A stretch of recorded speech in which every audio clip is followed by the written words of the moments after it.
야, 근데 우리 어디가? 그래? 따라와. 야, 어디 가냐? 깜짝이야. 나 강남. 강남? 놀러 가? 궁금해? 궁금하면 따라와. 왜 강남 인강이냐고? 우린 주도적인 삶을 살고 싶거든.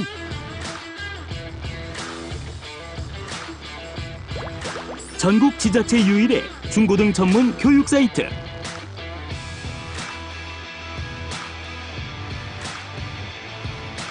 사교육 없이 강남 인강만으로 명문대 합격. 전국 수강생의 선택. 강남 인강. 스타 강사 70명과 함께하는 1095개 강좌. 가입비 1년에 5만 원이면 365일 모든 강좌 수강.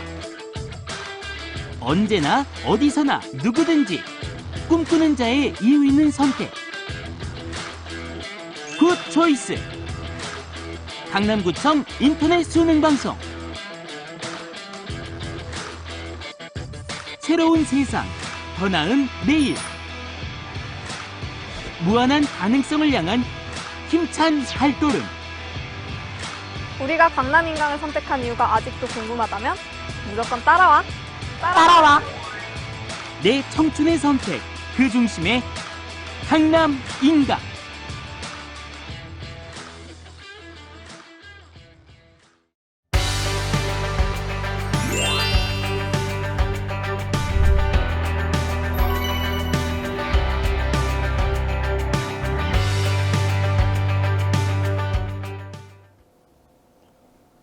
네, 안녕하십니까. 성재윤입니다. 오늘은 예고된 바와 같이 학교 안팎의 학생을 위한 진로와 진학을 주제로 설명회를 하게 됐습니다. 다소 좀 신선한 제목일 수도 있지만 실제로 학교 안팎의 학생이 크게 다르지 않고요. 모두에게 필요한 얘기도 하고 또 학교 밖에서 고민이 많은 친구들을 위한 내용으로 준비를 제가 했습니다.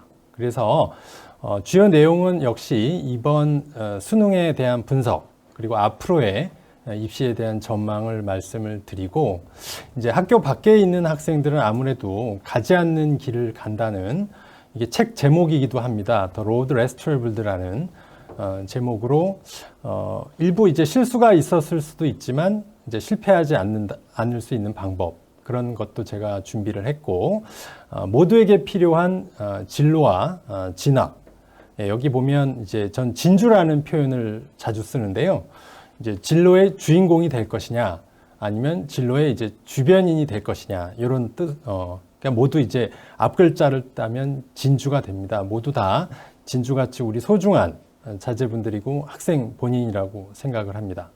그리고 이제 제가 오늘 이렇게 학교 안팎의 학생을 위한 설명회를 하게 된 데는 제 이력도 좀 작용을 하지 않았나, 그런 생각도 듭니다. 저도 좀 안팎을 넘나드는 여러 경력을 갖고 있는 것 같습니다. 공교육에도 있었고, 대학에도 있었고, 이 사교육 업체에도 이렇게 넘나듦이 조금 심했기 때문에 오늘 이 설명회 가장 적임자라고 이만기 소장님께서 이제 저를 추천을 해주셔서 이렇게 제가 자리에 서게 됐습니다.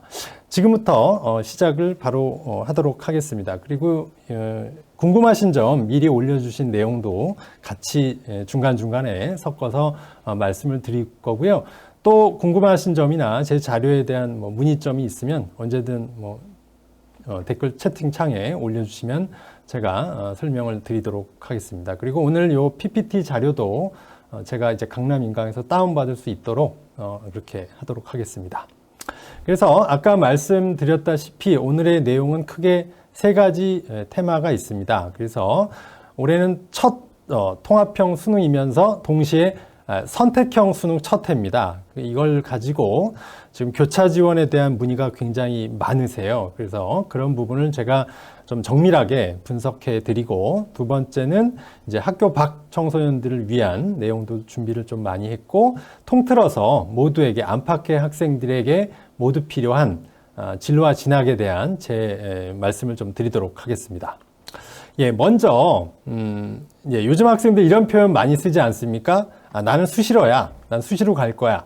그래서 이제 ER을 붙입니다. 그래서 수시가 나에게 유리한 학생은 수시로. 그 다음에 우리 학교는 수시로는 도저히 잘 못 갑니다. 그래서 정시로 갈 겁니다. 그래서 정시로.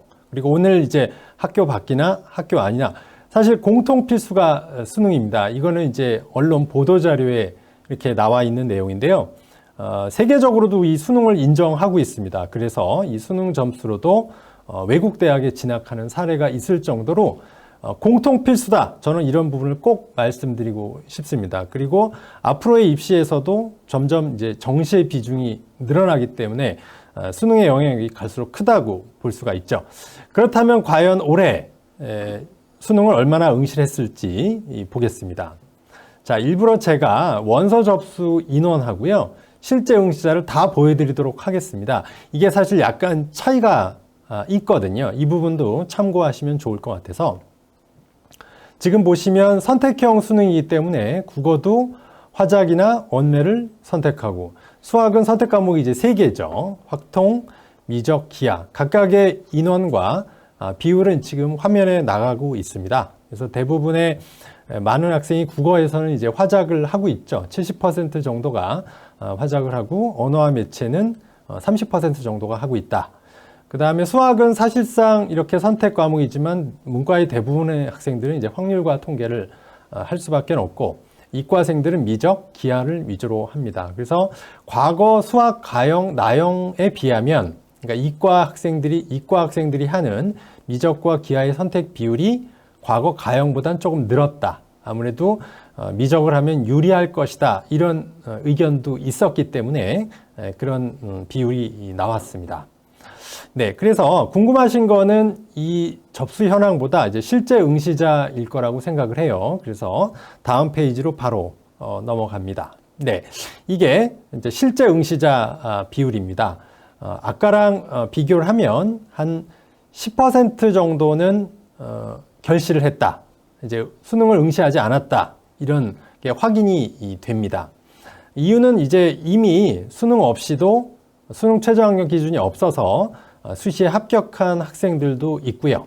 네, 여러 가지 이유로 이렇게 실제 응시자 비율은 대개 한 10% 정도 감소한 인원으로 응시가 됩니다. 그리고 아래쪽에 선택 과목이죠. 국어하고 수학의 응시자 현황도 자세히 나타나고 있습니다. 화작과 국어의 화작과 언어와 매체는 7대3의 비율이 유지가 됐고, 수학에 있어서는 과거에는 그러니까 나형이라고 할 수 있는 문과가 주로 선택하는 확률과 통계가 거의 60% 가까이 됐습니다만, 올해는 이제 51%고 미적과 기하 쪽으로의 응시자가 거의 거의 또 49%, 막 8% 이 정도로 좀 늘었습니다. 그러니까 문과 학생들 일부가 유리할 거라고 생각하는 미적을 응시한 인원이 제법 된다. 이런 걸 알 수가 있습니다. 다음 페이지는 이제 사탐과 과탐의 응시자 현황입니다. 이 부분은 이제 왜 말씀을 드리냐 하면은, 아무래도 응시자가 많으면 등급 받기에 다소 유리할 수 있겠죠. 응시자가 많다면 1등급 인원도 많을 거고 2등급 인원도 이제 많아지게 되기 때문에 여러분이 이제 탐구 과목 선택에 있어서, 물론 이제 가장 중요시할 거는 자기가 좋아하고 잘하는 과목을 해야 되는 게 1번입니다. 그 다음이 이제 나를 알고 남을 알아야 된다는 차원에서 응시자 인원이 얼마나 되는가입니다. 지금 여기 보시면 우리가 이제 사회탐구에서는, 사회탐구는 총 9과목이 있습니다. 여기서는 우리가 이제 국민사탐이라고 하는 많은 학생들이 응시하는 과목이 아무래도 전통적으로 그랬습니다. 생윤, 생활과 윤리, 그 다음에 이제 사회문화, 그 다음이 한국지리, 그 다음에 윤리와 사상, 이런 과목들이 다 3만 명 이상 응시한 과목들이고요. 과탐은 이제 올해 얘기가 좀 많았죠. 이제 최근에 이제 행정소송에서 입시 결과가 이제 나왔습니다. 모두 정답 처리가 된 생투를 비롯해서 원과목 4개와 투과목 4개로 이제 구성이 되어 있습니다. 예, 과탐도 제일 많이 하는 과목은 이제 생원, 지원입니다. 이게 해마다 조금씩 뭐 엎치락 뒤치락 합니다만 아무래도 어려운 물리보다는 생명과 지구과학 쪽의 응시자가 많고요. 투과목도 보시면 그런 흐름이 나타나고 있죠. 역시 투과목도 생투가 가장 많고 지투가 그 다음으로 순서대로 나오고 있습니다. 물리는 굉장히 이제 어려워하는 친구들이 많습니다. 네, 물리에 물자만 들어도 물린다. 뭐 이런 얘기도 곧잘 하기도 하죠. 다음 화면을 보겠습니다. 이게 바로 올해에 이슈가 됐었던 수능 이래 처음 있었던 일입니다. 그래서 결국 문제에 오류가 있으니 정답 없음 모두 다 정답 처리가 돼서 표준 점수 최고점이 1점 정도 하락할 것이다. 그래서 아무래도 이제 생투를 응시한 학생 중에는 최상위권인 뭐 의학 계열 인원도 상당수 있을 거다. 뭐 그래서 이목이 주목되고 있습니다.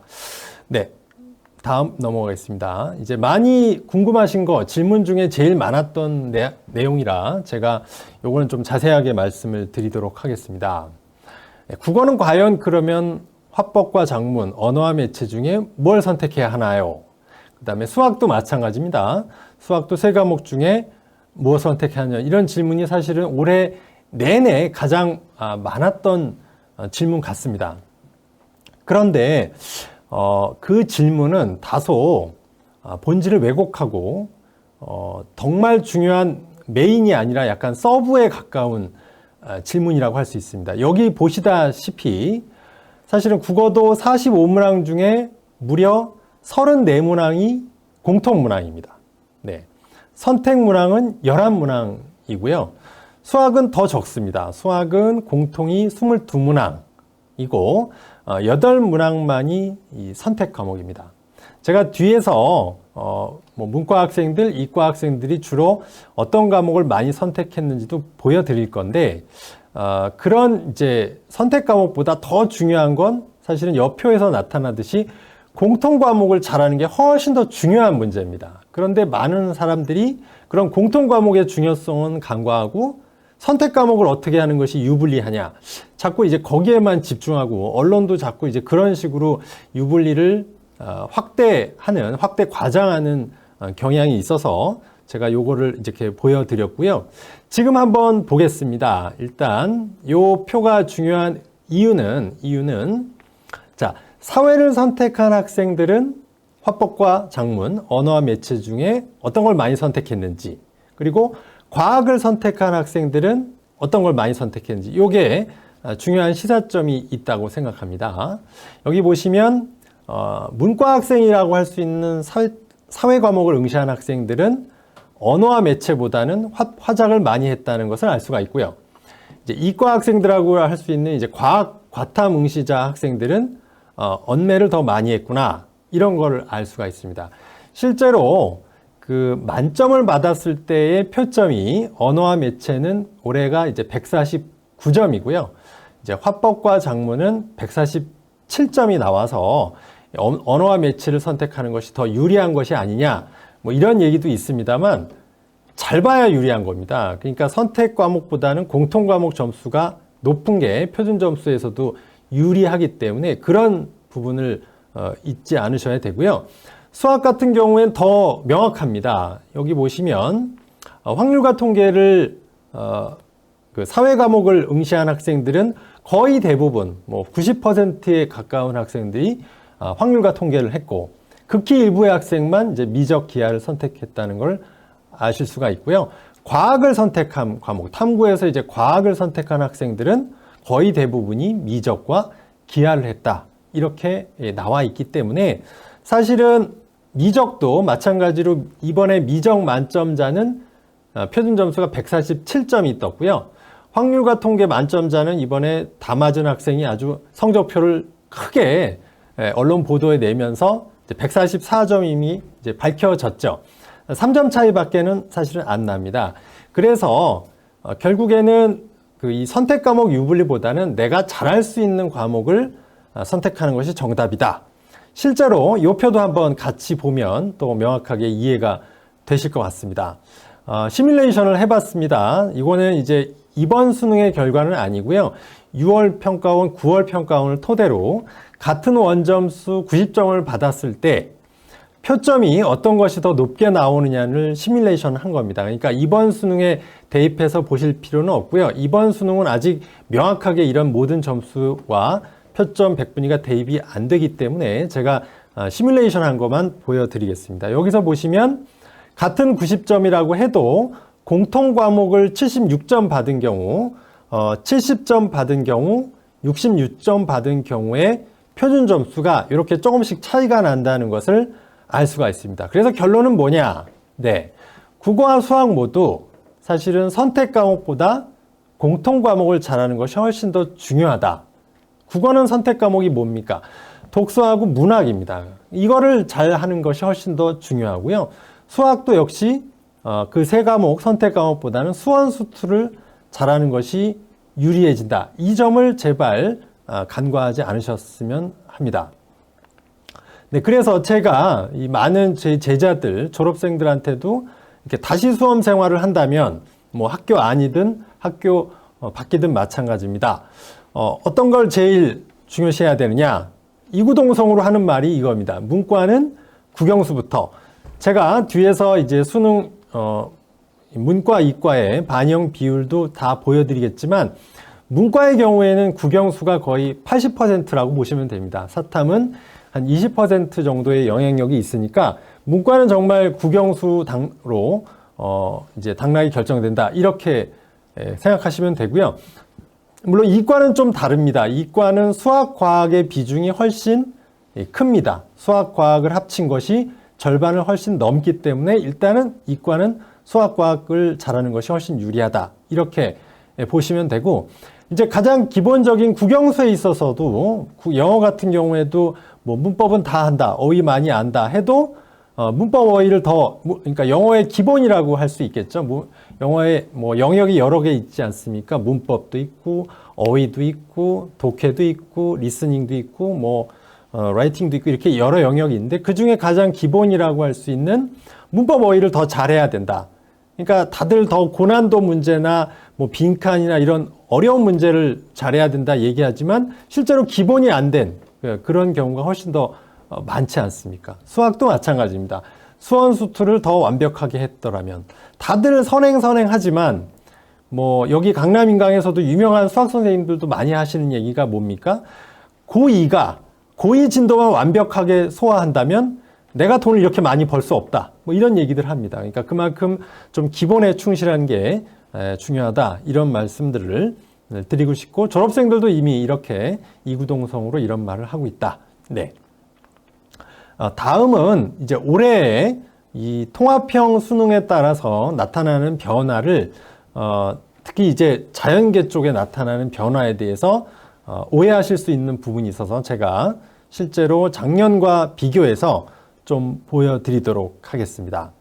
그러니까 작년에는 가형과 나형을 나누어서 따로 채점을 했습니다. 그러니까 아예 응시자 숫자가 작년과 올해는 거의 반 이상, 반 정도 이제 차이가 남에 따라서 이렇게 보시면 됩니다. 작년도에 원점수 100점을 맞은 인원, 요거는 이제 가형 기준입니다. 올해는 가형은 900 몇 명이 되고, 그러니까 미적분 만점을 받은 학생은 900 몇 대가 되고, 확통 만점자 인원하고 이렇게 합친 인원이 훨씬 더 많아지게 되겠죠. 작년 요 971명은 가형 기준의 만점 인원입니다.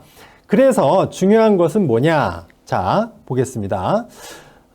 같은 100분위, 여기서 보시면 같은 원점수를 받은 누적 인원이 어떻게 달라지느냐에 따라서 100분위가 변하게 되는 겁니다. 그래서 올해 기준으로 치면은 올해 100분위, 그러니까 97이 나오면, 가령 97이면 이제 누적 비율이 3%대인데요.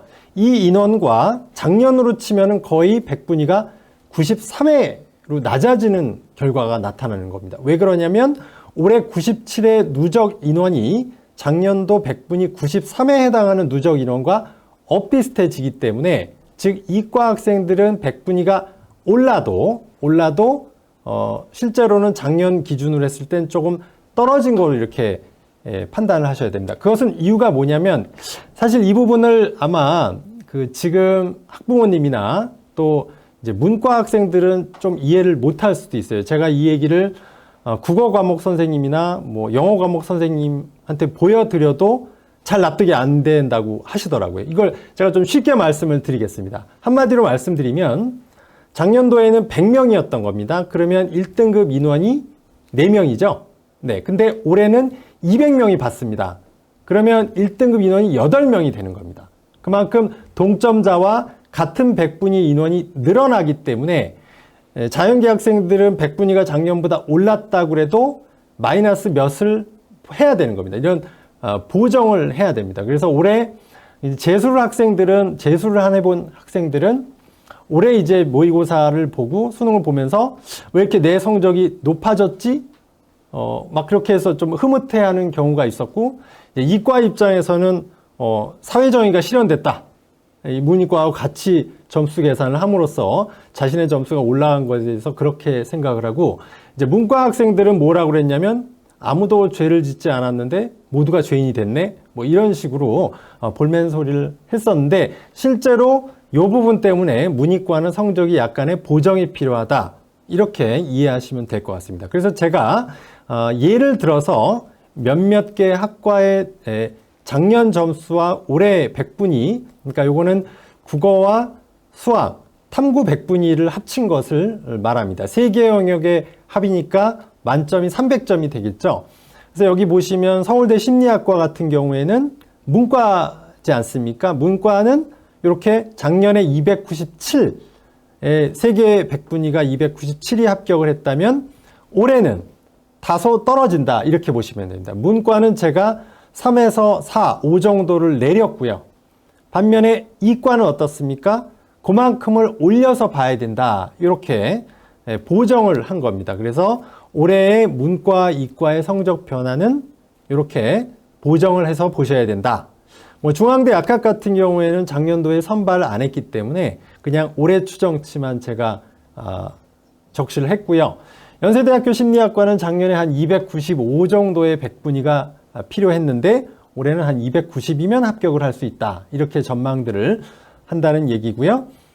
반면에 이제 성균관대학교 소프트웨어과는 작년에 281 정도의 100분위로 합격을 했다면 올해는 286 정도로 한 5가 올라야 되니까, 만약에 그 정도 점수가 오른 학생은 실제로 작년에 같은 대학에 가게 된다.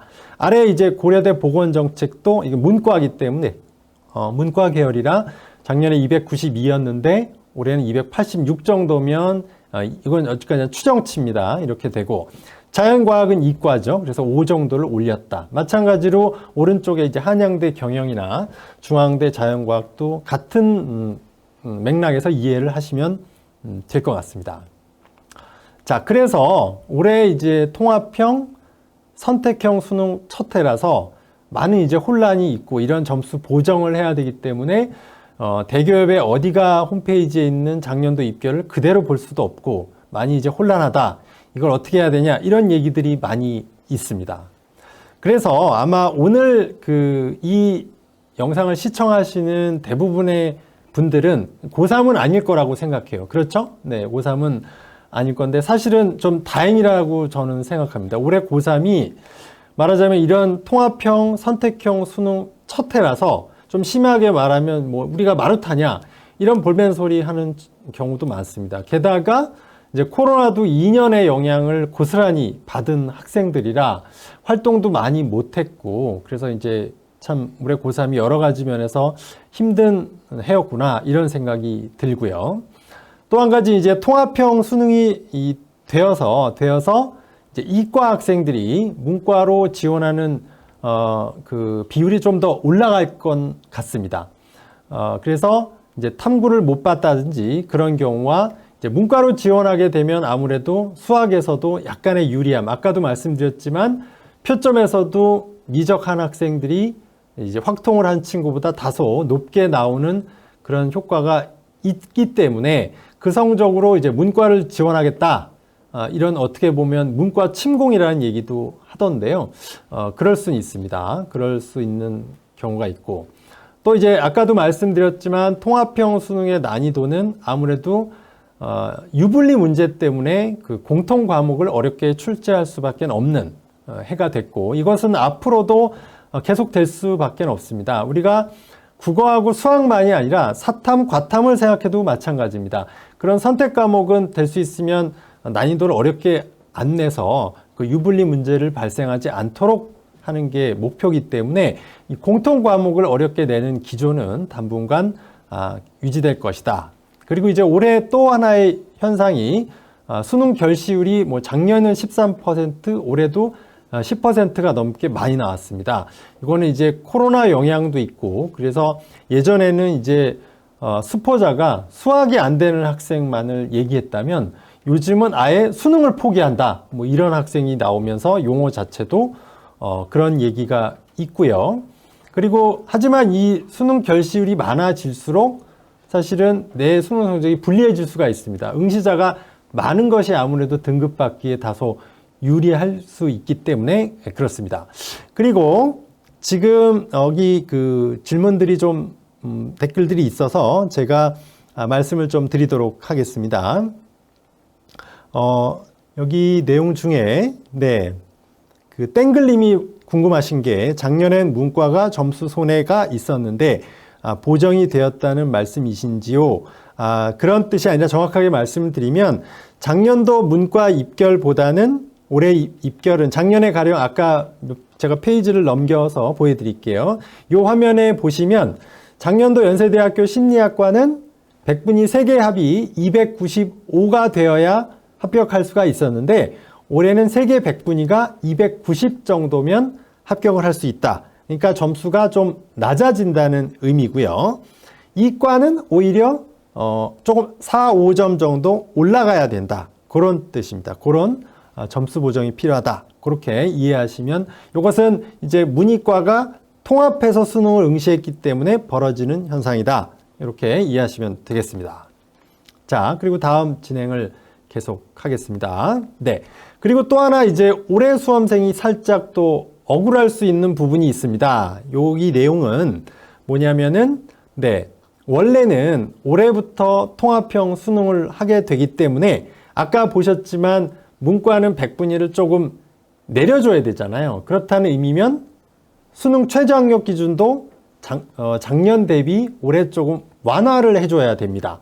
그래서 앞서 지금 화면에 나가고 있는 표를 한번 보시면 이제 비교가 되실 겁니다. 2022학년도가 올해입니다. 그리고 2023학년도가 내년입니다. 그런데 최저학력 기준이 문과를 잘 보십시오. 문과를 보시면 작년 대비 이제 세계합이 5인데 이제 2023학년도부터는 세계합 6으로 하나 내려간 거죠. 네. 근데 이거를 사실은 내년이 아니라 올해부터 적용을 해줘야 되는 겁니다. 왜냐하면 통합형 수능에 따라 문과가 불리하게 됐기 때문에 그 부분을 보정해주면 3합 5가 아니라 3합 6을 해줬어야 되는데 그거를 이제 내년부터 하니까 올해 고3은 다소 이제 억울할 수도 있다. 대학이 조금 늦게 이 수능 최저학력 기준을 변경했구나 하는 얘기입니다. 그래서 아마 지금 화면을 보시는 많은 학생들은 2023학년도나 그 다음 학년도에 해당이 되시기 때문에 이 부분도 훨씬 다행스러운 면이 아닐 수 없습니다. 지금 성균관대도 마찬가지죠. 성균관대도 문과를 보시면 올해 2022학년도는 요거는 화면이 좀 작으면요. 나중에 요거 PDF로 다운받아서 보시면 정확하게 아마 이해를 하실 수가 있을 거예요. 이게 화면에 나가다 보니까 좀 작게 보이는 것 같습니다. 성균관대도 마찬가지로 올해가 2합 5입니다. 그런데 영어를 수능 최저학력 기준에서 뺐고요. 그리고 탐구도 2과목 평균으로 봤으니까 2합 5보다 내년부터 적용되는 국어, 수학, 영어, 탐구는 한 과목 중에 세계합 6이 오히려 완화된 겁니다. 그러니까 지금 올해 고3이 아닌 학생들이 굉장히 다행스러운 거죠. 서울대도 마찬가지입니다. 서울대도 지역균형 전형 같은 경우에 2등급 3개라는 최저학력 기준에서 내년부터 내려줍니다. 내년부터 3개 합 7이니까 2가 아니어도 되죠. 2, 3도 충족을 하고 뭐 3합 7이 되는 경우의 수는 꽤 여러 경우의 수가 있겠죠. 어쨌든 작년보다 완화된 게 맞습니다. 그래서 제 바람은 저도 이제 대학에 있었지만 이걸 조금 더 빨리 대학이 바꿔줘서 당장 올해부터 이렇게 완화된 수능 최저 학력 기준을 적용했더라면 아까 말씀드린 대로 수포자가 그러니까 수능 최저 학력 기준을 포기하는 그런 학생이 좀 적지 않았을까, 결시율도 많이 줄지 않았을까, 이런 안타까운 마음에 보여드리고 앞으로 해당하는 학생들에겐 뭐 다행스러운 부분일 수도 있겠습니다.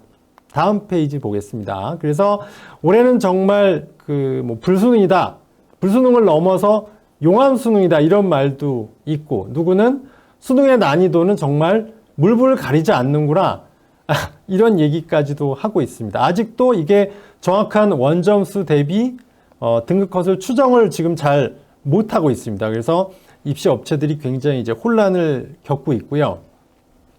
수능날 다음 날이면 항상 언론 보도에 일면을 장식하는 제가 그림도 준비해 왔습니다.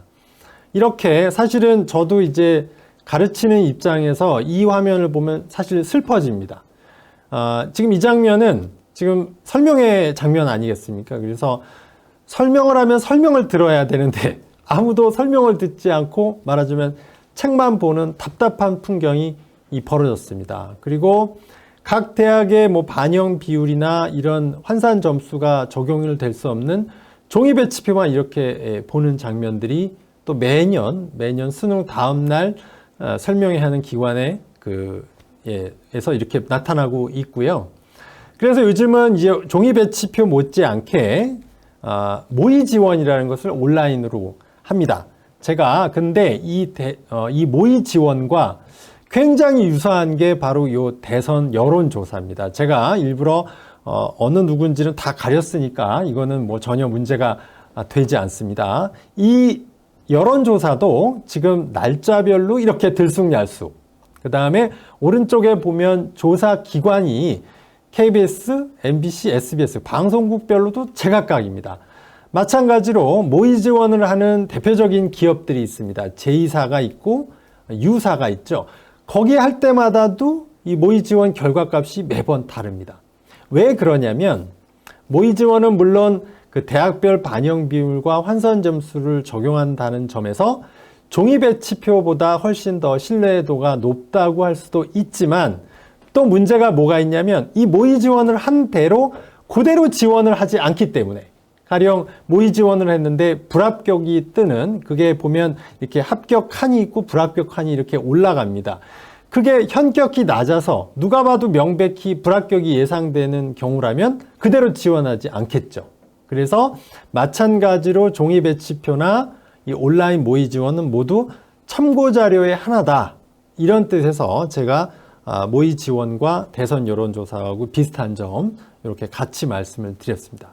그리고 또 우리가 봐야 되는 게 이거 있죠. 이번에 그 원서 접수하는 모 회사에서도 올해 정시 지원할 때 어떤 걸 가장 참조할 건가요? 설문조사를 했습니다. 아마 언론 보도 자료에도 나왔는데 거기에 압도적인 1위를 한 것이 작년도 입결입니다. 그런데 여기서 주의하실 점은 제가 앞서서 몇몇 문과, 이과의 그 점수 변화를 작년 대비 올해 문과는 내리고 마이너스 몇을 보정해야 되고 이과는 플러스 몇을 해야 된다 말씀을 드렸으니까 이 어디가 홈페이지에서 학과별, 학교별 전년도 입시 컷 결과 50% 컷도 있고 70% 컷을 보실 때 그 앞에서 제가 말씀드린 부분을 반드시 적용하셔야 됩니다. 똑같이 보시면 안 된다. 그래서 그걸 이렇게 한눈에 제가 모 입시기관에서 그 정리한 표가 있어서 요 예시로 제가 보여드리겠습니다. 여기 보면 이 대학은 서강대학교라는 학교의 문과, 이과에 작년도 모집군이 바뀌었죠. 작년엔 가군에서 모집을 했는데요. 올해는 또 모집군을 나군으로 이동을 했습니다. 그리고 이제 작년 모집 인원 약간 변화가 있습니다. 올해는 정시 모집 인원이 작년 대비 조금 늘었습니다. 늘은 학교가 많기 때문에 그것도 감안해서 보시고요. 그 오른쪽에 충원 인원은 뭐냐면 작년에 보실게 예를 들어서 하나를 말씀을 드릴게요. 화면이 좀 작을 수도 있지만 나중에 다운받아서 보시면 잘 확인이 되실 겁니다. 작년도에 서강대 경영학과의 모집 인원이 102명이었는데 오른쪽에 빨간색 레드박스에 있죠. 충원 인원이 129명입니다. 그 얘기는 뭡니까? 이제 102명이 최초 합격자 전원이 서강대 경영을 등록하지 않고 더 자기가 희망하는 대학에 합격이 됐다는 얘기죠. 그러면 서강대 위의 대학이라고 하면 연대나 고대나 서울대 이렇게 있겠죠. 이제 그런 대학에 합격해서 빠진 인원이 129명이나 된다. 그리고 5개년간 경쟁률 추이고 또 대학별로 반영 비율이 다름에 따라 표준 점수를 환산한 점수가 오른쪽에 나타나고 있습니다. 그 다음이 오른쪽에 보시면 이것이 바로 전년도 70% 컷의 성적입니다. 경영학과, 경제학과, 사회과학부 이런 문과 계열의 국어, 수학, 탐구의 100분입니다. 그리고 오른쪽은 평균의 70% 컷입니다. 네, 그래서 이런 식으로 어디가 입결을 보시면 모든 대학의 모든 학과의 입결을 다 보실 수가 있습니다. 서강대학교는 문과, 이과의 반영 비율이 같은 다소 특이한 반영 비율을 취하고 있기 때문에 대부분의 수학 성적이 국어랑 비슷하거나 높은 것을 확인하실 수가 있고요. 제가 뒤에서 이 환산 방법과 반영 비율과 모집군에 대해서는 좀 더 말씀을 드리겠습니다. 이게 작년도와 올해 모집군이 또 변경됐습니다. 그 이유도 그런 시스템을 아시는 게 중요하기 때문에 제가 원리를 말씀드리도록 하겠습니다. 다음 페이지는 중앙대학교 입시 결과입니다. 중앙대학교는 모집군이 가군에서도 모집하고 나군에서도 다군에서도 이렇게 나눠서 모집을 하기 때문에 이 군에 따라서 충원 인원이 굉장히 달라진다는 것을 확인할 수가 있거든요. 여기서 한번 보겠습니다. 인문대학 아래에 있는 인문계열의 인문대학은 가군에서 선발을 하는데 작년에 39명을 모집했는데 42명이 충원됐습니다. 그래서 1배수 정도가 이제 추합이 됐구나 하는 걸 알 수 있는데, 자, 맨 위에 있는 간호대학을 보겠습니다. 간호대학과 경영경제대학을 보시면 다군에서 선발을 하죠. 다군 모집은 지금 충원 인원을 보시면 어마무시합니다. 그 중에서 가장 충원이 많이 되는 게 경영경제대학인데요. 이 경우에는 150명 선발을 하는데 무려 충원 인원이 1615명이 충원이 됐습니다. 그러니까 10바퀴가 회전을 한 거죠. 그 이유가 대학들의 모집군 선발에 있습니다. 제가 그 부분을 바로 보여드리도록 하겠습니다. 자, 이 표가 꽤 크니까 아마 이 표는 잘 보일 거라고 생각이 됩니다. 이제 한 학생이 3번의 기회가 있다, 이렇게 알고 계실 겁니다. 수시는 총 6회를 쓸 수가 있고요. 정시는 가군에 한 번, 나군에 한 번, 다군에 한 번, 이렇게 3회를 쓸 수가 있습니다. 그러니까 한 명이 3군데의 대학을 쓸 수가 있기 때문에 이제 성적대별로 만약에 최상위권의 경우라면 어떻게 해서 되겠습니까? 가군의 연고대를 쓰겠죠. 그리고 이건 이제 문과의 경우입니다. 이과는 서울대보다 더 선호하는 의치한 계열도 있고 약학 계열도 있기 때문에 저건 제가 다음 페이지에서 말씀을 드리도록 하고요. 지금 보시면 나군의 가운데에 서울대가 있습니다. 작년에 서강대학교와 서울대학교는 가군에서 선발을 했는데 올해 나군으로 옮김에 따라서 나군에 있던 연세대학교, 고려대는 가군으로 이동을 했습니다. 이것은 왜 그러냐면 같은 군에 있게 되면 아무래도 그 성적대 밑에 학생들이 지원을 하게 되니까 이런 최상위권 대학들은 서로 모집군을 달리합니다. 피합니다. 이런 원리가 나타나고 있고요. 그래서 이제 최상위권의 같은 경우에는 가군엔 연고대를 쓰고 나군에는 서울대를 쓰기 때문에 만약에 이런 학생이 두 군데 다 합격을 하게 되면 어떨까요? 몸이 하나니까 두 군데 다 붙는다고 해서 두 곳을 다닐 수가 없죠. 대학을 한 곳을 선택하게 됩니다. 그러면 이제 서울대를 등록하거나 아니면 서울대 에서 싫은 과가 붙었고 연대나 고대에 높은 과고 선호하는 과가 붙었다면 반대로 서울대를 등록 포기하고 연대나 고대를 등록할 수도 있겠죠. 그럴 경우엔 이제 결혼이 발생을 합니다. 그런데 가군과 나군, 다군을 전체적으로 보시면 일단 가군과 나군에는 최상위권 대학들이 포진해 있는데 여기 가로에 보이는 숫자 세 자리는 선발 인원을 얘기합니다. 이것은 수시에서 2월 되는 인원이 있기 때문에 조금 늘어날 수 있습니다. 그거까지는 아직 결과가 지금 수시 발표가 오늘 막 나고 있죠. 지금 오늘 이 시간에 이제 막 쏟아져 나오고 있기 때문에 요거는 유동적일 수 있으니 변화할 수 있다는 것을 참고하시고요. 이렇게 됩니다. 가군과 나군에 이제 상위권 대학이 많은 반면에 다군을 보시면 네, 어떤가요? 중앙대 위에 대학이 하나도 없습니다. 이에 따라서 어떤 일이 발생할까요? 가군과 나군에 중앙대 위에 대학이 붙은 학생들이 많이 쏟아져 나올 겁니다. 중앙대 합격자에는. 그러면 이제 중앙대나 한국외대를 등록 포기하고 가군과 나군에서 더 원하는 대학에 등록하게 됨에 따라서 좀 전에 보신 중앙대의 회전, 다군의 회전이 10바퀴, 20바퀴 막 이런 현상이 벌어진다. 이과도 마찬가지입니다. 이과는 제가 요 화면에 보이기 위해서 의치안을 제가 빼서 보여드리고 있는데요. 마찬가지 결과가 똑같이 벌어지겠죠. 그래서 다군의 회전율은 놀랍다. 이런 부분이고요. 요것도 제가 아까도 말씀드렸듯이 문과는 뭐라고 그랬죠? 문과는 국영수가 제일 중요하다.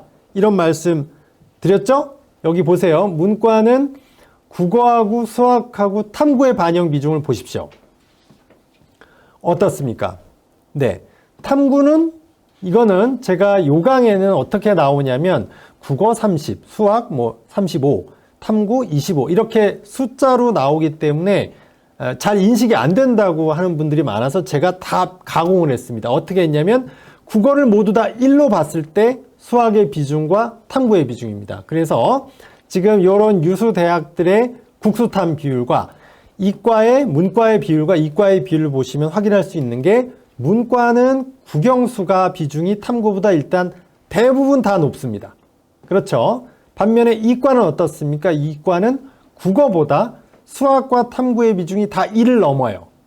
서강대 빼고는 대부분이 다 그렇습니다.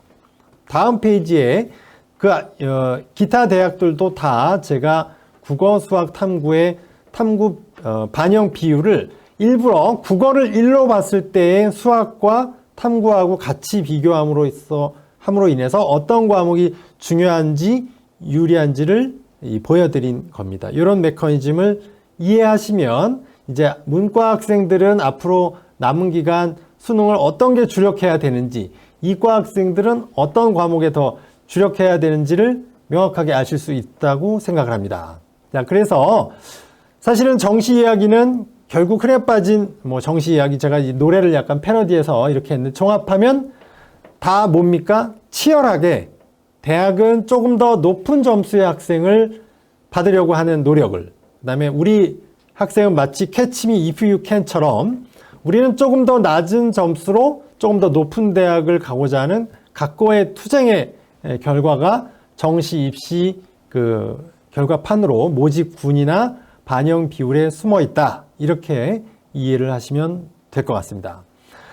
네, 앞으로는 이제 지금 수능까지 제가 얘기를 했는데 시간을 조금 너무 많이 쓴 것 같습니다. 좀 빠른 속도로 진행을 하겠고, 자세한 내용은 요 PDF 파일을 다운 받으시면서 하나씩 읽어보시면 될 것 같습니다. 크게 정리하면 요즘에는 이제 정시가 는다 이런 얘기를 하는데 이것도 서울 수도권과 비수도권이 굉장히 다릅니다.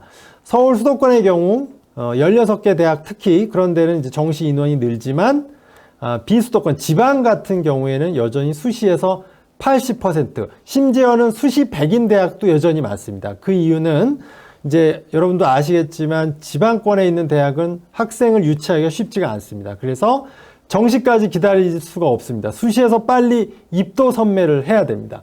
그런 차원에서 이제 서울 수도권과 수도권이 굉장히 다르고요. 또 달라지는 것은 이제 블라인드가 지속됩니다. 그래서 학생부의 학교명이 가려지고 또 학생부도 전보다는 많이 슬림화되다 못해서 슬럼화됐다. 뭐 이런 얘기들을 하고 있고요. 벌써부터 이제 자소서를 받지 않는 대학이 올해부터 고려대, 외대, 서강대학교가 있었고 내년부터 23학년도부터는 이화여대도 동참을 합니다. 그리고 24학년도부터는 모든 대학의 자소서가 없어지는 거로 이제 바뀌었다. 그리고 수시 수능 최저학력 기준이 아까 말씀드렸지만 좀 완화되고 있다. 뭐 이렇게 하고요. 의학 계열은 올해 이제 약대 모집을 고졸자를 하는 첫 해가 되면서 버블이라고 볼 정도로 경쟁률이 무려 성균관대학교 약대 논술 전형은 5명을 뽑는데 3천 몇백 명이 지원을 해서 666대 1이라는 정말 이 버블이냐, 언빌리 버블이냐, 뭐 이런 얘기들을 하고 있습니다. 네, 댓글 한번 제가 보면서 답변 하나 드리면, 네, 영어는 그다지 중요하지 않은가요? 아닙니다. 영어는 그 1등급과 2등급 그 점수 차이, 그 감점이 보기 크기 때문에 문과에서는 국영수가 다 중요하고 이과도 올해도 아시겠지만 지금 영어는 절대평가를 하고 있지 않습니까? 그래서 90점을 넘은 학생의 비율이 6%가 넘습니다. 작년에 이제 12%로 매우 이제 좀 쉽게 나왔다 뭐 이런 얘기가 있습니다만 올해는 이제 6%고요. 1등급과 2등급 비율 합치면 뭐 20, 30%가 넘어가기 때문에 영어도 중요하지 않다가 아닙니다. 매우 중요하다 이렇게 보시면 됩니다. 네, 수탐 다음 영어 비율인가 이렇게 보시면 돼요. 문과는 국영수가 제일 중요하다, 국수형이 제일 중요하다 이렇게 보시면 되고요. 이과는 이게 다 일률적이지 않습니다. 대학별로 다른데요. 이과는 수학탐구가 중요하고 어떤 대학은 국어가 더 중요하거나 어떤 대학은 과탐이 중요하다. 그것은 대학별로 약간씩 다르기 때문에 일반화해서 말씀드리기는 어렵습니다. 그리고 네, 그렇습니다. 지금 말씀하셨고요. 수학을 못하는데 어쩌죠? 수학 대부분 다 못합니다. 그럴수록 이제 저는 수학의 공통 과목을 잘해야 된다. 제가 뒤에서 말씀을 더 자세히 드리도록 하고 다음 페이지로 넘어가도록 할게요. 네, 요게 이제 아까 제가 말씀드린 내용처럼 서울과 수도권은 정시, 지금 보시면 서울, 경기, 인천, 강원 여러 지역별로 제가 나눠봤죠. 정시가 늘어난 지역은 서울과 경기, 인천 뿐입니다. 나머지는 어떻습니까? 대부분 정시가 오히려 감소하고 있다는 점도 확인하실 수가 있고요. 이제 학생 수 보겠습니다. 학생 수는 지금 올해 고3이 2022입니다. 2022이고 내년도 고2 2023이고요. 2024, 2022입니다. 요건 이제 다운받아서 보시면 되니까 어쨌든 과거 제가 2019학년도부터 조사를 한 걸 보시면 아실 수 있는 게 그래도 어떻습니까? 과거 대비는 인원이 많은 편은 아닙니다. 응시자 수가 전보다는 하니까 현재 중학생이나 뭐 고1, 2 같은 경우에는 학생 수 면에서는 불리하지 않다. 이런 부분에서 긍정적으로 생각할 부분. 대입 정원은 거의 변화가 없거든요. 대학은 약간 줄어들곤 있지만 거의 유지하고 있기 때문에 그렇고요. 자, 요것도 제가 전형별로 이렇게 주요 대학, 뭐 7개 대학을 뭐 G7이라고도 합니다. 선진 7개국을 G7이라고 하는데 학생들도 이거를 이제 G7이라고 부르는데 지금 보시면 교과 전형, 종합 전형, 논술 전형, 정시 전형의 인원이 이렇게 나눠져 있죠. 그래서 원래는 이제 내년에 2023부터 40%를 맞춰서 지금 여기 보시면 정시 하단의 비율이 40%인데 올해도 거의 유사하게 맞췄습니다. 대학들이 뭐 우리나라가 전반적으로 그렇습니다만 조기 달성 이런 거를 좋아하지 않습니까? 무역도 뭐 조기 달성한다, 무역액도 이런 식으로 해서 대학들도 이왕 뭐 2023학년도부터 정시 40%를 맞추느니 2020학년도에도 거의 유사한 걸 했습니다. 중요한 건 이 교과 전형의 인원도 적지 않다는 겁니다. 그래서 되고요. 요건 나머지 대학들입니다. 그래서 오늘은 일단은 제가 학교 밖 청소년들 얘기도 조금은 더 집중적으로 해야 되기 때문에 수시보다는 이제 정시 위주로 말하는데, 여기 밑에 중앙대부터 숙명여대를 보시면 정시 인원이 수시보다 훨씬 많습니다. 아무래도 학교 밖 청소년들에게는 수시보다는 정시러가 대부분 많기 때문에 지금 위에 대학도 그렇고 아래 대학도 거의 절반에 육박하는 인원을 정시로 뽑고 있구나. 그리고 앞서 말씀드렸지만 어떻습니까? 수시에서도 수능 최저학력 기준이 많기 때문에 많이 적용이 되고 있기 때문에 그걸 못 맞춘 인원이 정시로 2월이 됩니다. 그래서 아까 적시한 제가 정시 인원에서 늘어나기 때문에 거의 절반에 가까운 인원이 정시 인원이다. 이렇게 보셔도 될 것 같습니다. 요거는 이제 의치한 계열입니다. 의치한 계열도 수시 합계는 60%, 정시 합계는 40%입니다. 그런데 특히나 이제 의학 계열은 다른 과에 비해서도 더 현격하게 수시에서도 굉장히 높은 수준, 거의 정시로 의대에 합격할 만큼의 높은 수준의 수능 최저학력 기준을 적용하기 때문에 실제 정시 비율이 40%가 아니다. 거의 80%가 정시다. 이렇게들 이야기를 하고 있습니다. 그러니까 학교 밖 청소년들도 정말 열심히만 해서 수능을 잘 보면 의학 계열에 가는데도 전혀 문제가 없다. 이렇게 생각하셔도 될 것 같습니다.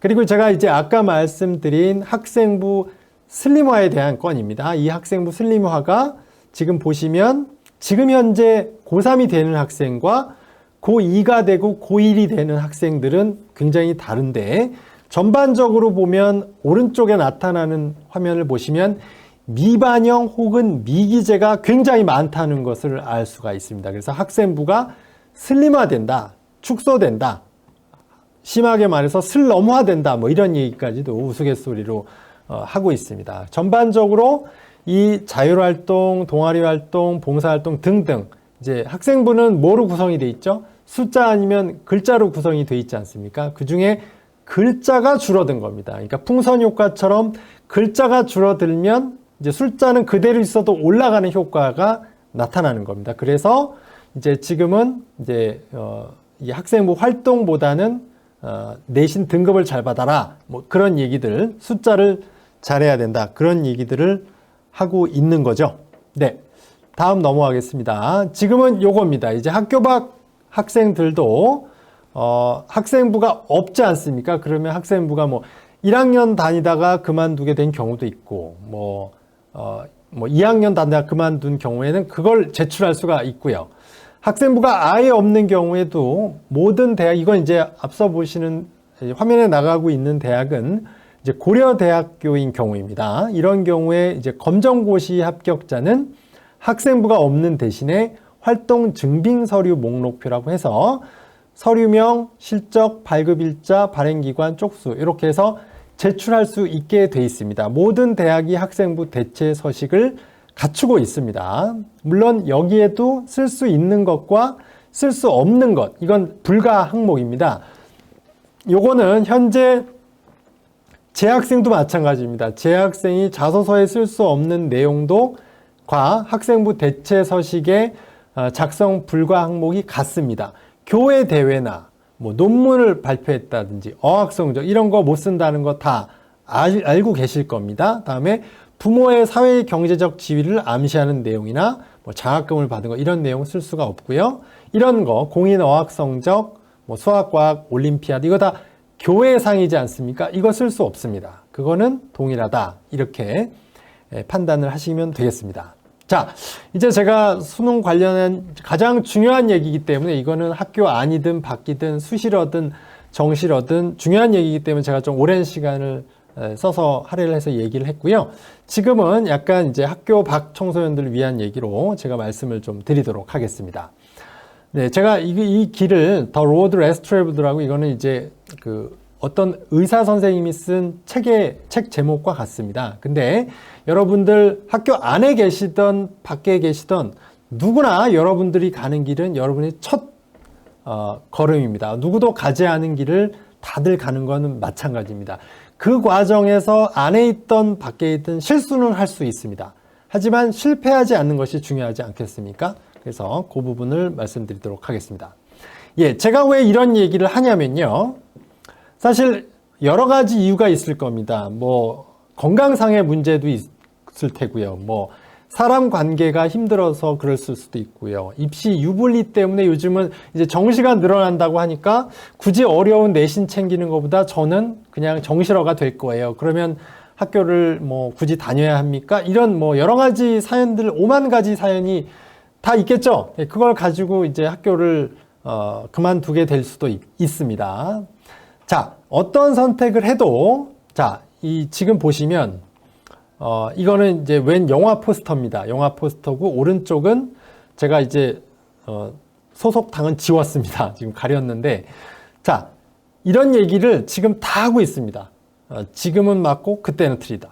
그때는 맞고 지금은 틀리다. 지금은 이제 그런 세상입니다. 그래서 여러분들이 당시에 학교를 뭐 못 다니는 사정에 있어서 그만뒀든 다니고 있든 다니면서 행복하든 불행하든 문제는 지금 여러분의 선택은 분명히 달라져도 아무 문제가 없다는 겁니다.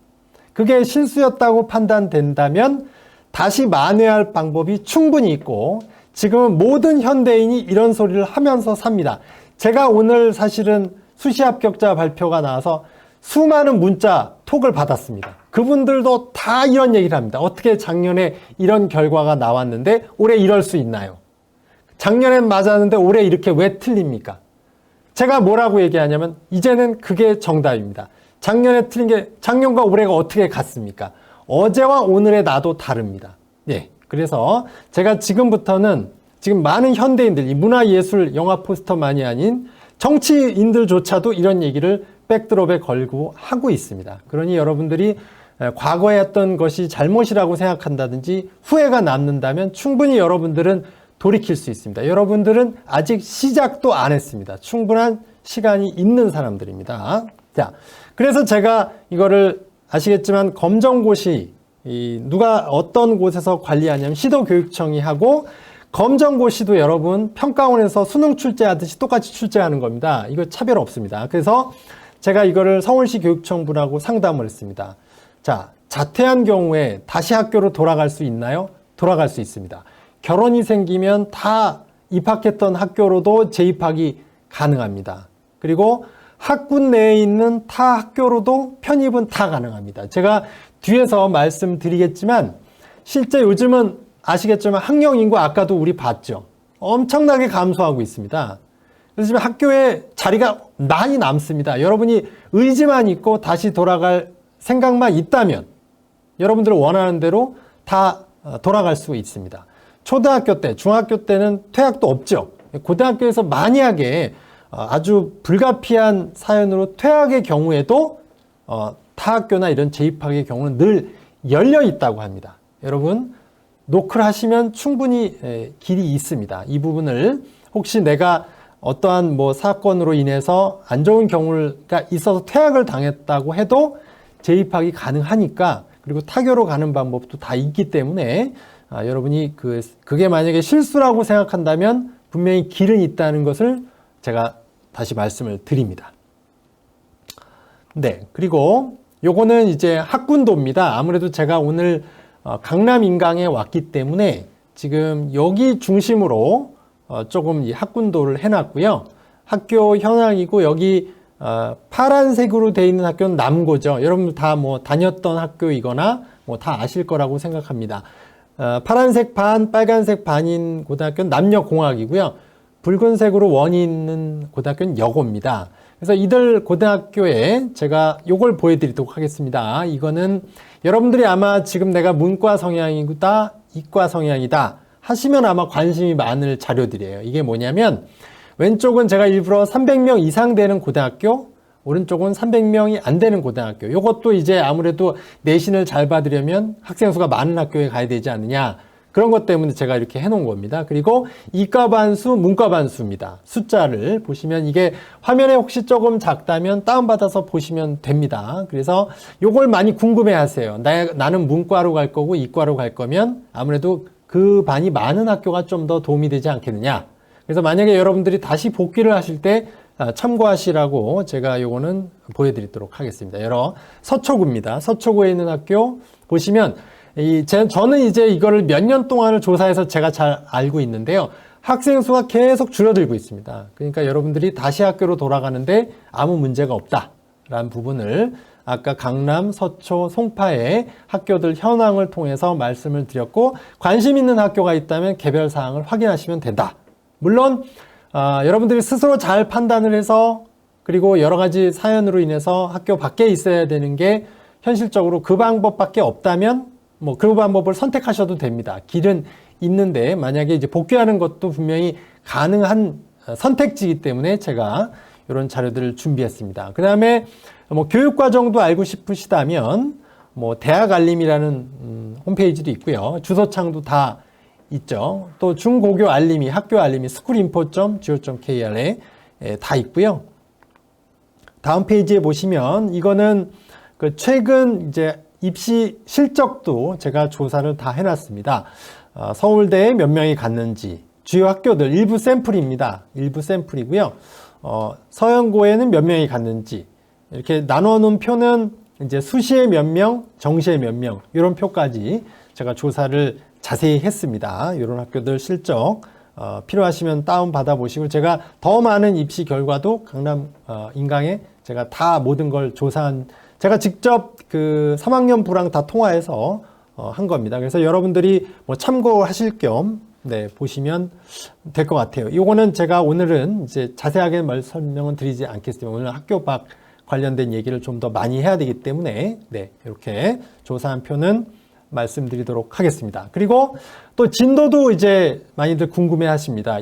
보통 이제 고2 때 수원, 수투만 나가는 학교는 거의 없죠. 확통 아니면 뭐 기하를 하는 학교들이 많고, 일부 학교는 자사고 같은 경우에는, 이렇게 세화고등학교 같은 경우에는 고2 때 미적 기하 확통을 다 나갑니다. 이런 건 정말 매우 가혹한 그 진도인데요.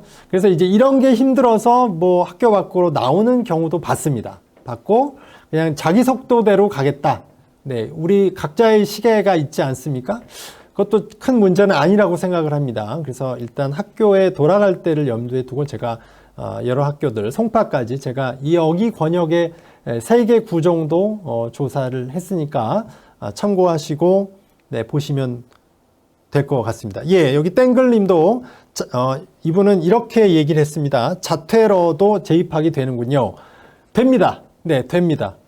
학교에 뭐 아까도 제가 교육청에도 다 확인을 하지 않았습니까? 됩니다. 재입학, 학교가 아마 굉장히 좋아할 겁니다. 열렬히 여러분을 환영할 거라고 생각합니다. 그리고 이제 교육과정을 또 잘 나와 있는 그 홈페이지도 국가교육과정정보센터라는 곳이 NCIC라고 있습니다. 내셔널 커리큘럼 인포메이션 센터, 여기도 있고요. 학교 알림은 아까 보셨지만 여기 교육과정 편성 뭐 이렇게 다 나와 있으니까 여러분이 충분히 검색하실 수 있습니다. 자, 이제 제가 이제 진로와 진혹, 진로의 주인공, 진로의 주변이 모두 다 앞글자를 따게 되면은 진주입니다. 여러분 다 진주같이 훌륭한 아들, 딸이고 그렇습니다. 저도 앞서 제가 처음에 잠깐 말씀을 드렸는데요. 저도 정말 여러 그 회사와 공교육과 사교육을 이렇게 넘나듦이 좀 심했던 인생을 살았습니다. 그래서 오늘 그 인연으로 제가 강남 인강에도 이렇게 오게 된 것 같습니다. 그래서 여러분들도 다 이런 고민을 굉장히 많이 하실 거고, 이거는 학교 밖에 있든 학교 안에 있든 집안이 매우 정말 재벌 2세든 재벌 3세든 모든 사람이 공통적으로 자기 인생에 대해서 다들 이제 사회와 삶에 대해서 그 외로움을 다 느낍니다. 그래서 여러분들도 과연 내가 인생의 주인공이 될 것이냐, 주변이 될 것이냐, 한 끗 차이입니다, 정말. 그런 부분에 대해서 제가 조금 갖고 있는 그 견해를 좀 말씀드릴 수 있었으면 좋겠습니다. 저는 사실은 이렇게 제가 개인적으로 생각을 합니다. 저 인생도 그렇고 누구나 다 그럴 겁니다. 그 자기 일에 대범한 사람이 없고요. 제가 최근에 이런 얘기를 하는데, 이제 백수의 왕이 이제 사자입니다. 사자죠. 그 사자 중에 제일 약한 사자를 우리가 당사자라고 합니다. 자기 일에 대범한 사람이 없어요. 그래서 정말 여러 가지 정말 사연도 많고, 그래서 대부분의 사람들이 여기에 공감을 합니다. 진로라고 쓰고 오죽하면 방황이라 읽는다, 이런 말들을 많은 사람들이 합니다. 정말 그 과정이 다 방황하지 않은 인생이 없죠. 그래서 과연 나는 진로의 주인공일까, 진로의 주변인일까? 아까도 말씀드렸지만 그때는 맞고 지금은 틀린 겁니다. 내가 과거에 주변인이었어도 여러분 주인공이 될 수도 있고, 주인공이었다가 또 주변인이 될 수 있습니다. 사람은 계속 변하고 사회도 변하고, 네, 오늘 동풍이 불고 내일 서풍이 붑니다. 10대에 뒤처졌다가 20대에 역전하기도 합니다. 30대에 잘 나가다가 40대에 폭망합니다. 제가 50대인데요. 인생의 바다를 발견할 수 있습니다. 네. 그리고 오른쪽에 있는 화면을 보시면 대한민국은 60대로 지금 나아가고 있습니다. 이제 곧 있으면 중위 연령이 60대가 되는 해가 곧 있습니다. 그래서 여러분들은 평생 학습, 평생 교육은 아시겠지만 권리이면서 의무입니다. 계속 배워야 됩니다. 그래서 여러분들이 지금 학교 안에 있든 학교 밖에 있든 10대에 뒤처졌어도 20대에 역전할 수 있고요. 30대에 잘 나갔다 40대 폭망할 경우도 있어요.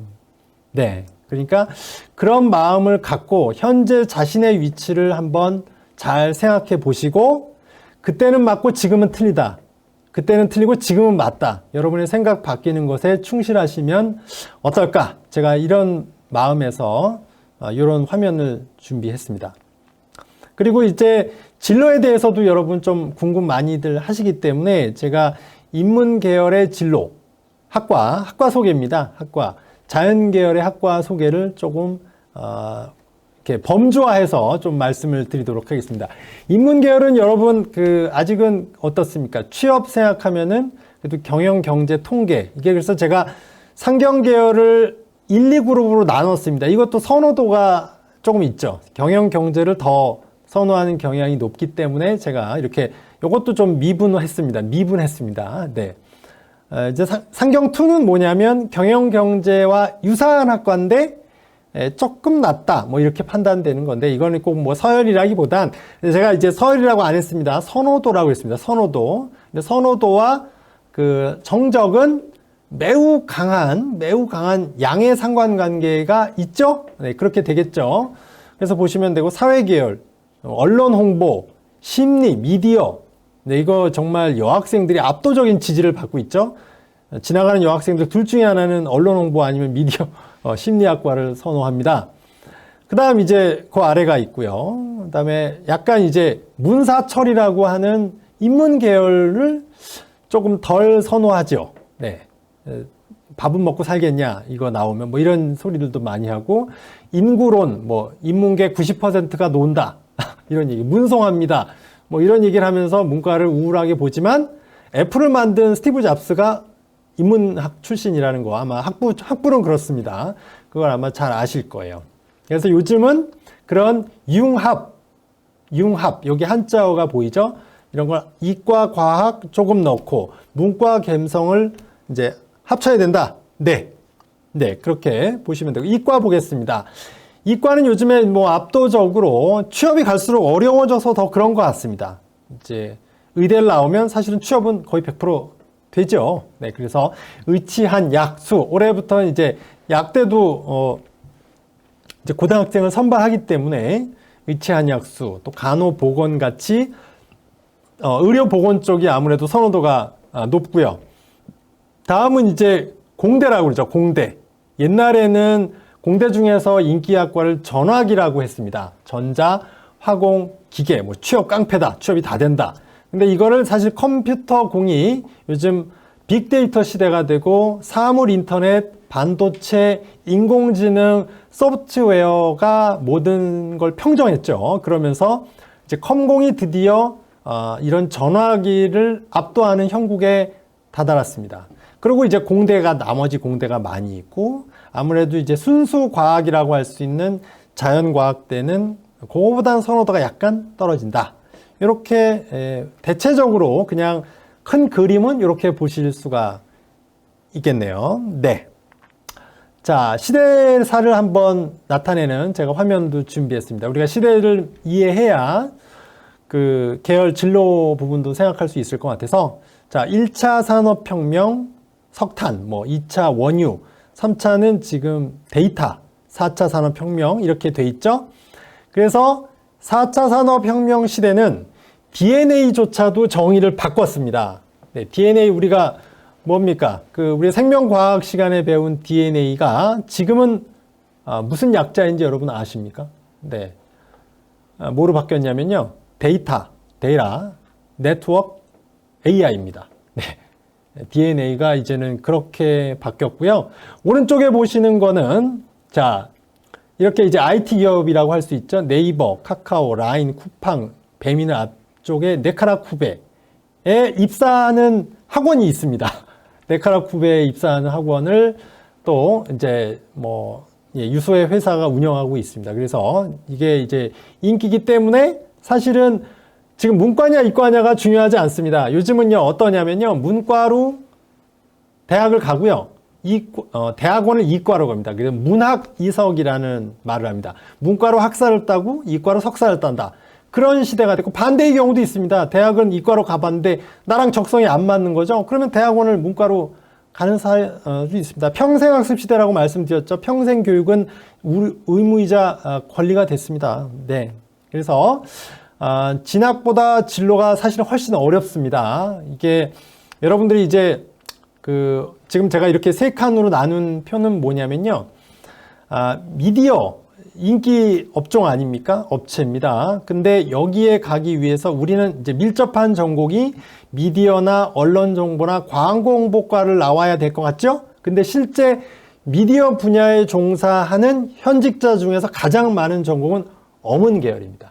예, 정작 미디어과와 언론홍보학과를 나온 사람들은 이 미디어 분야로 안 가려고 그래요. 고생한다는 걸 알거든요. 그래서 대기업의 커뮤니케이션 홍보부서에 가는 것을 더 선호한다고 합니다. 그러니까 이게 우리가 알고 있는 이상과 현실입니다. 제약회사는 약대 나와야만 반드시 갈 수 있냐? 아닙니다. 약학과도 물론 갑니다만 화학과 출신도 많고요. 수의학과 출신이 굉장히 많습니다. 왜냐하면 모든 약을 만들 때 반드시 하는 게 동물 실험입니다. 그래서 수의학과가 많고요. 구글 등 IT 기업은 반드시 컴공이냐 소프트웨어만 나와야 되느냐? 실제로 조사해보면 수학과 출신이 굉장히 많습니다. 컴공, 그 다음에 MBA 한 학생들도, 그러니까 문과 출신도 구글 같은 IT 기업에 갑니다. 예. CEO가 되려면, CEO는 경영인이잖아요. 그러니까 경영학과나 경제학과만 나와야 되느냐? 아닙니다. 최근에는 컴퓨터, 전화기, 공대 출신의 CEO들이 엄청나게 많아지고 있습니다. 예, 이런 부분이 사실은 그래서 우리가 진학은 사실은 쉽습니다. 왜 제가 이런 말씀을 드리냐면 진학은요 수시 6개, 정시 3개 안에 있잖아요. 진로는 어떻습니까? 진로는 굉장히 다양합니다. 네.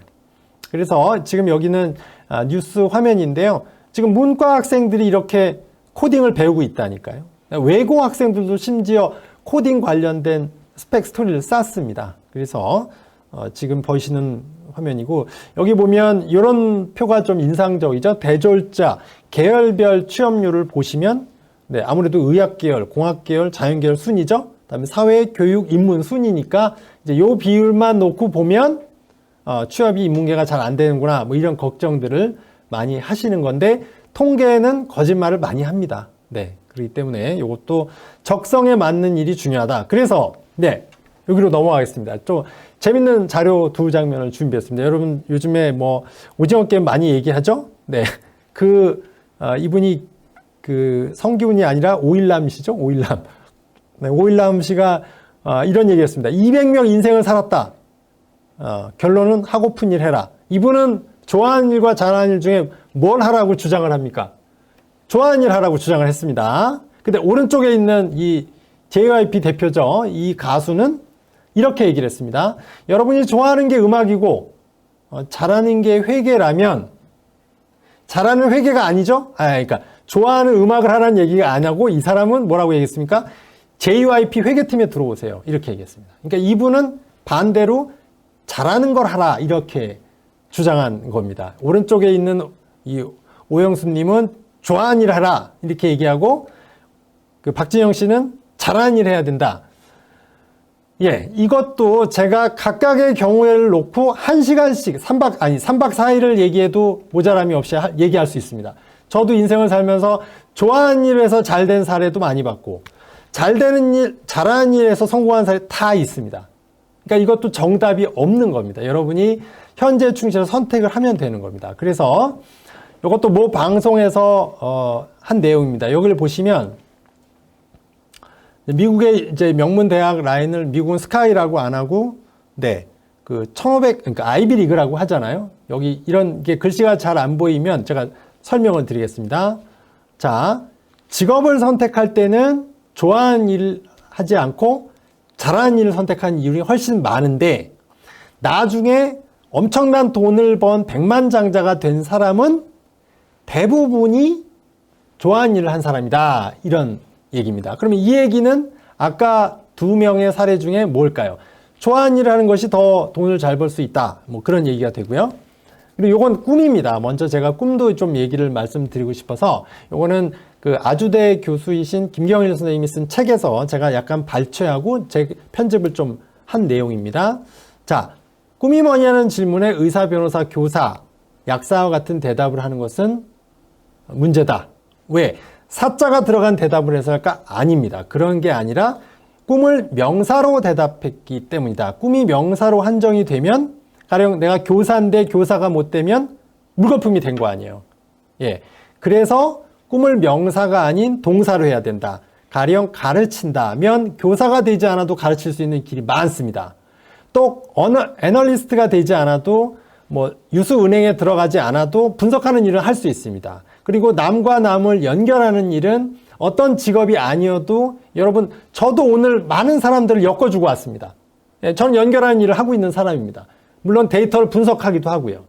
이렇게 동사로 하는 것이 여러분의 미래의 가능성이 있다. 그리고 앞서 말씀드린 대로 좋아하는 일을 해도 되고 잘하는 일을 해도 됩니다. 그런데 꿈만은 여러분이 이렇게 동사로 열어놓게 되시면 좋아하는 일을 하다가 좋아하는 일이 잘하는 일이 될 수도 있고, 잘하는 일을 하다가 잘하는 일이 좋아하는 일이 될 수도 있습니다. 저도 사실은 제 개인적인 경험을 말씀드리자면, 전 입시를 정말 좋아하지 않았습니다. 이렇게 대학 서열이 있는 게 굉장히 못마땅했고, 고등학교 때만 해도 저는 그런 게 굉장히 싫어했던 사람 중에 하나고, 아까 제가 말씀드렸듯이 제 진로가 방황이었습니다. 그런데 그런 방황한 때문에가 아니라 덕분에 저는 이 자리에 설 수 있었습니다.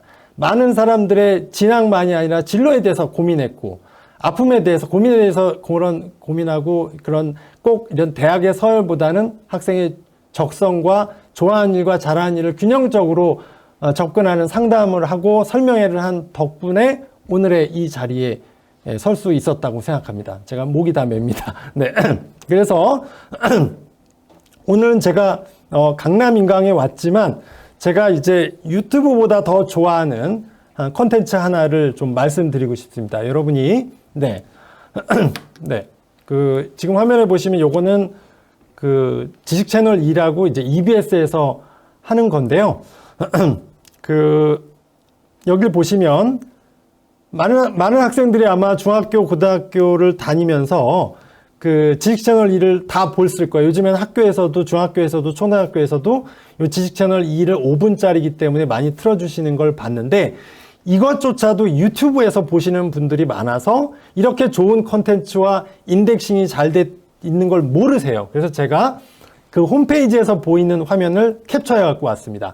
5분만 투자하시면 여러분 꿈을 찾을 수 있게 돼요.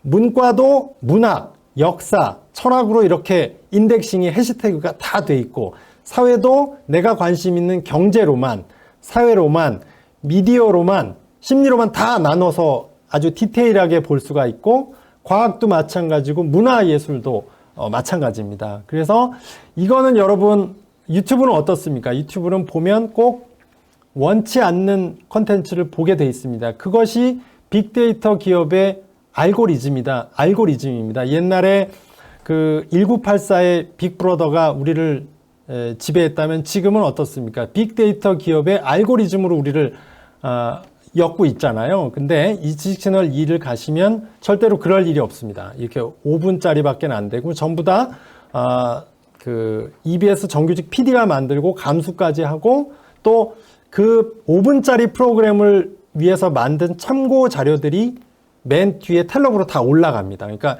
요거 하나를 보시면 거의 책 3권이나 논문이나 보고서를 보는 효과를 가질 수 있고 굉장히 좋은 컨텐츠고요.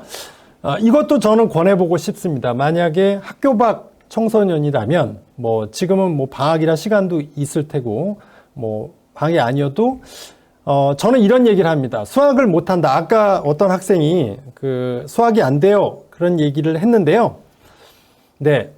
수학이 안 되면 수학 학원을 하나 더 끊어주려고 하지 마시고 운동장에 내보내셔야 됩니다. 이게 운동을 해야 이 뇌가 활성화되고 허벅지 근육을 많이 쓰는 것이 아마 지능 개발에 전두엽의 발달에 도움이 된다는 걸 다 아실 거예요. 이거는 어떤 부자가 아버지와 이 자덕 부자라고 돼 있죠. 이게 자전거를 좋아하는 부자지간에 제주도를 타고 한 바퀴를 했다는 내용입니다. 그래서 저는 이런 것도 뭐 해보고 싶다는 추천을 드리고요.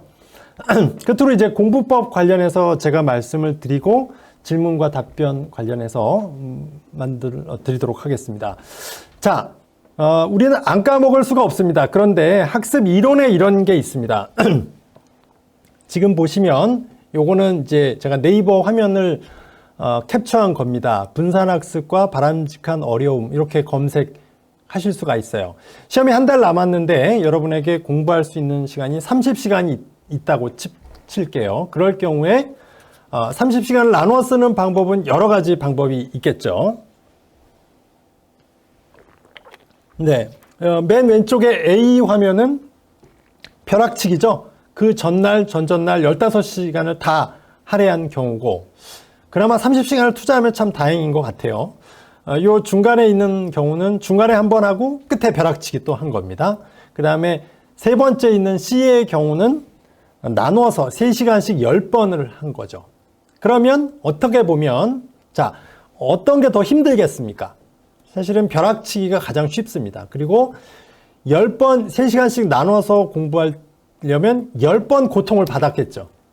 그런데 그런 어려움은 사실은 바람직한 어려움이라는 겁니다. 여기서의 핵심은. 여러분이 3번 까먹은 자는 9번 까먹은 자를 이길 수 없다. 무슨 말이냐면요.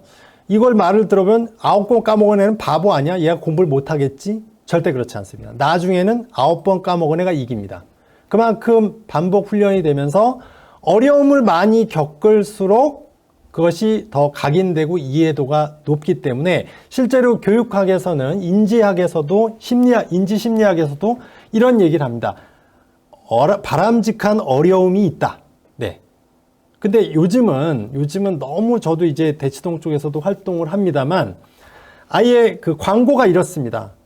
갈아 먹어서 씹어서 넘겨줄게. 뭐 선생님들이 이런 광고 홍보를 하시는데 그것이 사실은 과연 바람직한 일인가? 저도 이제 교육에 오랫동안 종사하면서 보면 쉽게 배운 것은 쉽게 까먹습니다. 사실 어렵게 배운 것일수록 더 오래 가고 기억에 오래 남습니다. 그래서 저는 일단 그런 어려움을 겪는 것을 피하지 않아야 된다. 제가 그런 말씀을 끝으로 드리고요. 또 끝으로 준비한 게 있습니다. 요거는 올해 이제 뉴스죠. 뉴스로 생명과학2에서 네, 전원 정답 뭐 이런 내용과 1점에 서울대 의대 당락 뒤집힌다. 이런 기사가 바로 불과 이틀 전이죠. 12월 15일 날짜까지도 보입니다. 네. 그런데 정말 전체 대한민국의 수험생 중에 요 1점으로 울고 웃는 학생이 몇 명이나 될까 제가 생각을 해봤습니다. 그러면서 이 책이 떠올랐습니다. 꽃들에게 희망을 해. 지금 보시면 이 많은 맨 끝에 저 정점에 있는 정말 0.1%가 전부가 아니지 않습니까? 다수를 이루는 뭐 학교 안에 있든 학교 반에 있든 밖에 있든 모든 학생들은 이것과 전혀 상관이 없습니다. 사실은. 예. 그런데도 모든 언론이나 사회가 너무 우리가 그 최상위 일부 맞춰져 있고 만점자에게만 모든 이목이 집중되는 현실에 대해서 서울대에서 발표한 내용을 왜 모든 학생이 네, 죄송합니다. 왜 모든 학생이 그걸 다 알아야 되고 서울대가 지정한 선택 과목을 필요도 없는 대다수의 학생이 다 하려고 하는지 그런 부분에서 전 이 책을 했고 만약에 안 읽으신 분이 있다면 이 책도 가볍고 보기가 좋죠. 그림도 많이 나오고 이랬습니다. 그래서 이런 내용을 끝으로 말씀을 드리면서 제가 그 정리를 했고요. 오늘 이제 많이 질문하신 것 중에 사전에 질문을 받아놓은 내용들이 있습니다. 그래서 제가 공익적인 차원에서 모두 다 공유할 만한 내용들은 말씀을 드리도록 하겠습니다. 네, 그래서 말씀을 드리자면 이런 게 제일 궁금하죠. 검정고시를 어떻게 보나요? 네, 검정고시는 시행하는 곳은 각 시도 교육청입니다. 각 시도 교육청이고 출제는 한국교육과정평가원이 출제를 하기 때문에 이거는 이제 문제가 없고요. 여러분들 네, 그리고 실제로 학교 밖 청소년이고 여러 가지 사연이 많이 있죠. 가정 형편상, 건강상의 이유로, 또 사람 관계에 부대껴고 힘들어서 이렇게 학교 밖 학생이 된 사례도 있는데 정말 지역에서 EBS나 강남 인강, 그리고 아무래도 지역에 있는 학생은 특별 전형에 해당이 되기도 합니다.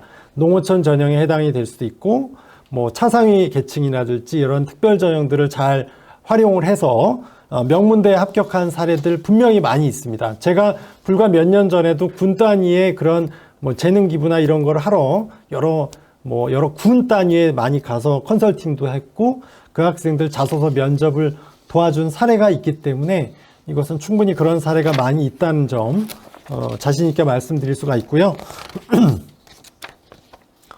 초등학생이 연애를 시작했다 이런 고민도 있는데 건전한 연애라면 같이 하면서 전인적인 교육 차원에서 조절하실 수 있다고 보고요. 각 과목을 독학하는 데 있어서도 저는 강남인강이 최고라고 생각을 합니다.